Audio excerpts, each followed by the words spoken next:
Have you ever stared at a piece of paper taped to a refrigerator door and felt a surge of pure, unadulterated dread? Let me guess, you are talking about the infamous chore chart, the destroyer of friendships, the breaker of leases. Exactly. It's such a mundane thing, isn't it? A list of names and dates. But within that grid lies the potential for war, peace, resentment, and negotiation. Today, we are diving deep into the fascinating, messy, and often hilarious world of everyday human connection. We're looking at a series of interactions, from housemate disputes to office orientations, from skincare obsessions to cooking disasters. It's interesting you frame it that way. We often look for the big moments in life to define our relationships. But really, it's the micro interactions. It's the argument over whose turn it is to move the sofa. It's the panic of being the new girl at work. It's the shared vulnerability of burning scrambled eggs. Right? And we have this incredible tapestry of scenarios to unpack today. We're going to follow the journey of a character. Let's call her Sarah, who is navigating a new city, a new house, and a new job. But really, Sarah is all of us. So let's start with the home front, the roommate dynamic. The housemate ecosystem. It is fragile. In our case study, we have a character named Lily who seems to be the dramatic heart of the house. She's staring at the chore chart, claiming she's a victim. I am not Cinderella. That is the vibe. She claims her name is on the list 3 times in a month. But then, of course, the logic kicks in. Her housemates remind her she skipped the last 2 months. It's a classic deflection tactic, but what I love about this dynamic is the introduction of the new person, Sarah, right in the middle of this domestic dispute. She walks in while they're arguing about laziness. It's that awkward, "Hi, I live here now, please don't fight" moment. And notice how quickly the energy shifts. The male housemates, Jake and Tom, immediately pivot from accusing Lily of being lazy to trying to impress the new girl. "Oh, thank goodness you're here. Fresh energy." It's social posturing 101. Absolutely. But then we see the olive branch, the welcome party. This is a crucial social ritual. You bring a stranger into your tribe and you have to formalize it. But here is the tension: expectation versus reality, or more specifically, grand visions versus a $50 budget. I loved that detail. Lily wants balloons, lights, a spectacle, and the guys are like, "We have $50. It's the universal struggle of young adulthood. You want the Great Gatsby party, but you have a pizza budget. And Sarah, being the polite newcomer, tries to let them off the hook. "You don't have to do this." But she misses the point. The party isn't really for her. It's for the group. It's a bonding exercise. If they don't throw the party, they aren't a family yet. That is such a good point. It's performative community, and they bring up past failures to lower the stakes. Apparently, at a previous party, Lily tried to make a chocolate fountain using a desk lamp. Which honestly sounds like a fire hazard, but also a stroke of chaotic genius. It sets the tone. We are messy, we are broke, but we try. And they settle on the great equalizer of social gatherings: pizza. But Sarah steps up. She offers to cook chicken wings, mac and cheese, and suddenly, she's not the new girl anymore. She's the favorite housemate. Food is currency. It is the ultimate currency. By offering to cook, she shifts the power dynamic. She isn't just a guest, she is a contributor. She is providing value. That is how you cement your place in a hierarchy quickly. Speaking of cooking, though, not all culinary adventures in this story go so well. We have to talk about the breakfast incident. Oh, the tragedy of the pancakes. This is a different dynamic. This is Lily, the one who hates cleaning, trying to redeem herself by making breakfast at 6 o'clock a.m. It's the new year, new me energy, but applied to a Tuesday morning. She's up early, she's making coffee, she's flipping pancakes. But she needs Sarah's help because she usually burns everything. This is a bonding moment, too.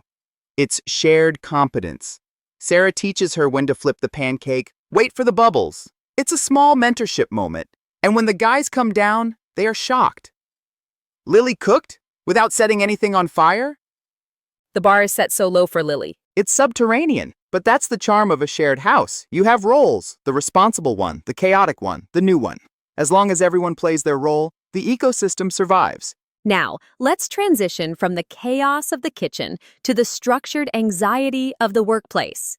Sarah leaves the house and enters Morrison Marketing. The first day jitters. It's a universal human experience. You walk in, you don't know where the bathroom is. You don't know who the office grump is. She meets the manager, Carlos, who does the classic, call me Carlos, not Mr. Rodriguez move to establish a flat hierarchy.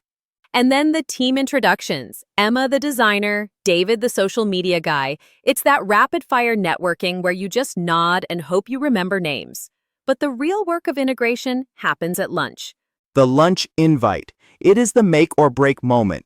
If you eat alone on day one, it sets a tone of isolation. But David and Emma invite her immediately. There's a great spot down the street. And David becomes the food tour guide. Every office has one, right? The person who knows which sandwich is amazing and where the best tacos are. It's vital. David isn't just recommending a chicken sandwich, he's offering friendship. He's saying, I will help you survive this city. Sarah admits she's from Chicago and feels a bit lost in Boston. That admission of vulnerability, my housemates rescue me daily, allows the colleagues to step in as the secondary support system. It's interesting how we compartmentalize our lives. We have the home family and the work family. And in this story, the work family warns her about the dangers of the home family. David jokes, once you follow my food advice, your kitchen will get lonely. Which is ironic, considering what we know about the state of her kitchen at home. Let's talk about that shopping trip, because nothing tests a relationship, romantic or platonic, like a grocery store run on a budget. Oh, the fancy apple controversy. Sarah wants the organic $4 apples. Lily, the budget enforcer, shuts it down immediately. Responsible queen, she calls her. It's a clash of values. Sarah wants quality. Lily wants solvency. But then the hypocrisy kicks in. Lily, who just denied the apples, sees chocolate ice cream. But everyone needs a snack to stay happy. The logic of the impulse buyer. It wasn't on the list, but suddenly it's a medical necessity.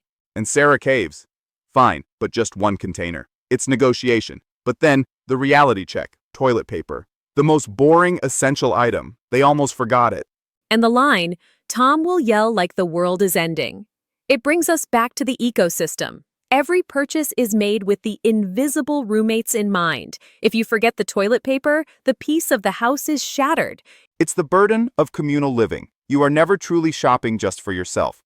Let's pivot to something a bit more personal. We've talked about communal spaces, but what about the bathroom mirror? The skincare routine dialogue was fascinating to me. The clash of the minimalist versus the maximalist. Sarah washes her face and is done. Lily? She has a 9-step routine that takes 40 minutes. 40 minutes. And yet, Sarah admits, your skin is glowing. There is a jealousy there. But then it flips to sleep habits. Sarah reads a book. Lily scrolls TikTok until 1 a.m. This is the modern trade-off. Lily invests time in her face but destroys her sleep hygiene with blue light. Sarah neglects her skin but nourishes her brain with reading. They strike a deal, a trade. I'll try your skincare if you read a book. It's peer pressure, but the healthy kind. We improve by mimicking the habits of the people we live with. We are the average of the 5 people we spend the most time with, right? Exactly. If your roommate reads, you might start reading. If your roommate eats burnt eggs, well, you might start eating out more. Which leads us to the expired milk disaster. This was a scene of pure chaos. It's the morning rush, the universal enemy. Sarah is trying to be productive, making breakfast, but she's oblivious. She doesn't check the dates. Lily points out the milk expired 3 days ago, and the bread is a rock. I've been so busy I didn't even notice. That is the anthem of the modern worker.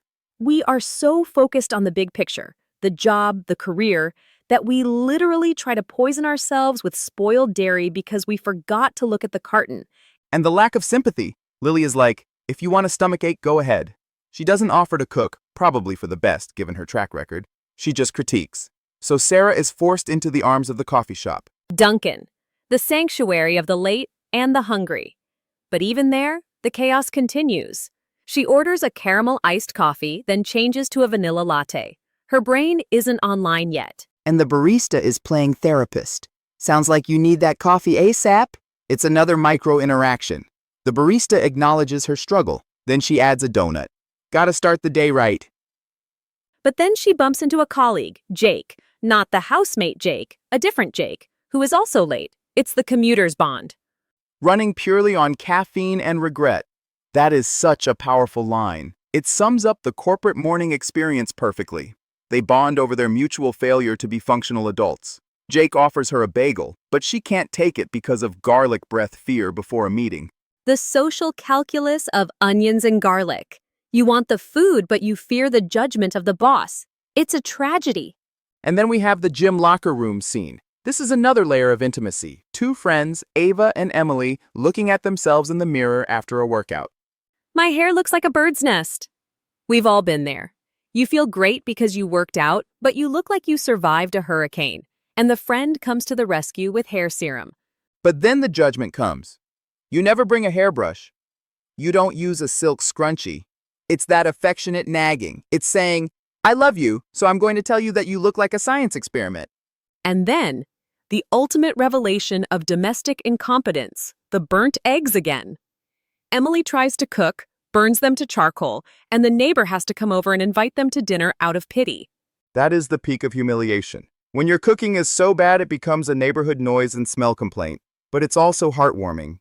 The community stepped in. The neighbor didn't call the police, she called them to dinner. So, looking at all these vignettes, the shopping, the cleaning, the working, the failing to cook, what is the thread here? What are we really seeing? We are seeing the mechanism of trust. You don't build trust by being perfect. You build trust by letting your roommate see you in your pajamas with a green tea mask on, looking like the Hulk. You build trust by admitting you don't know how to use the coffee machine at work. You build trust by burning the eggs. That's a profound thought. Perfection creates distance. Messiness creates connection. Precisely. If Sarah had come into that house and been a perfect cook, a perfect cleaner, and had perfect skin, the others might have resented her. But because she's navigating the same budget struggles, the same expired milk issues, they can bond. They are comrades in the struggle of adulthood. It reminds me of that scene where they are cleaning the house together. They are complaining, sure. I wouldn't call it fun, one says. But then they admit, it's satisfying afterward. And they reward themselves with a snack. Shared suffering, even if it's just vacuuming, leads to shared reward. It's the IKEA effect. You value the furniture more because you struggled to build it. You value the friendship more because you struggled through the cleaning day together. And the laundry detergent debate, capsules versus liquid. It seems so trivial, but it's really a conversation about optimization. How do we live better? How do we save money? They are strategizing their survival together. And notice the loyalty card moment at the end. One character insists on using their points. It's a small victory. I want to use up all the points. It's reclaiming a little bit of control in a chaotic world. We also saw a glimpse of the couple dynamic in the shopping scene, the husband who can't remember the list. Just write it down on my phone.